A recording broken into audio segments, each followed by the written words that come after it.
আসসালামু আলাইকুম। আপনারা সবাই অবগত আছেন, গত শুক্রবার দুপুর 2টা 24 মিনিটে ইনকিলাব মঞ্চের মুখপাত্র আমাদের সবার প্রিয় ওসমান হাদি ভাইয়ের উপর হামলা হয়। হামলার পরপর হামলাকারী দুইজন খুব সহজেই এই দেশ ত্যাগ করতে পেরেছিলেন। সীমান্ত পাড়ি দিয়ে খুব সহজেই ওই পারে চলে গেছেন। এতে সহযোগিতা করেছেন সীমান্তে থাকা কিছু দালালরা। এখন আমাদের সীমান্ত এত অরক্ষিত কেন থাকবে?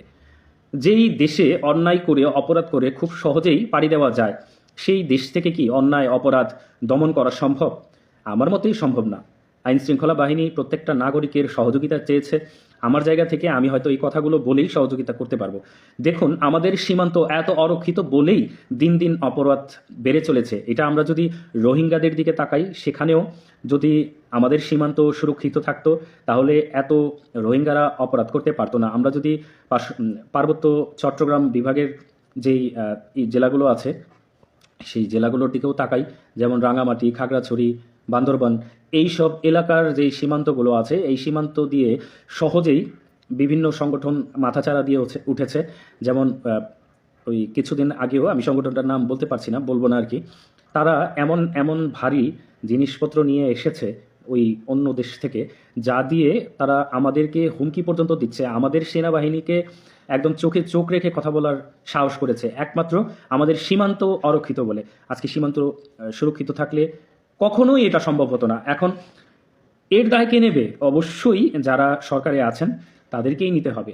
লোকবল কম থাকলে লোকবল বাড়াতে হবে, যেখানে সমস্যা সেখানে সমাধান করতে হবে, নয়তোবা দিন দিন এটা বেড়েই চলবে। আগামী ফেব্রুয়ারিতে নির্বাচন ঘোষণা করা হয়েছে।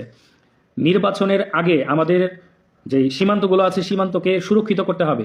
আমাদের দেশের ম্যাপ দেখলে বোঝা যায় আমাদের দেশের একদম যতটুকু সমুদ্র আছে সমুদ্রের পরে সব দিকে ইন্ডিয়া। এখন এই যে এত বড় আমরা সীমান্ত কিভাবে অরক্ষিত রেখে বসে থাকবো? কিভাবে? আমাদের লোকবল বাড়ান, অন্য অন্য জায়গা থেকে দুর্নীতির টাকা যেগুলো বিদেশে পাচার হয়েছে সেই টাকা এই দেশে এনে আমাদের এই সীমান্তরক্ষী বাহিনীর উপরে ইনভেস্ট করেন, আমাদের দেশটাকে সুরক্ষিত করেন।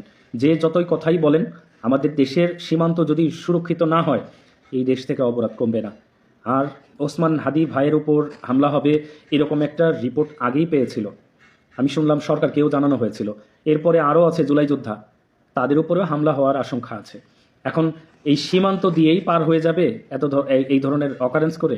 সীমান্ত এখনই আপনি সুরক্ষিত করেন, না হয় এই ধরনের দৃশ্য আমাদের আরও দেখতে হবে। সেজন্যই হয়তোবা প্রস্তুতি নিতে হবে। সবাইকে ধন্যবাদ। আসসালামু আলাইকুম।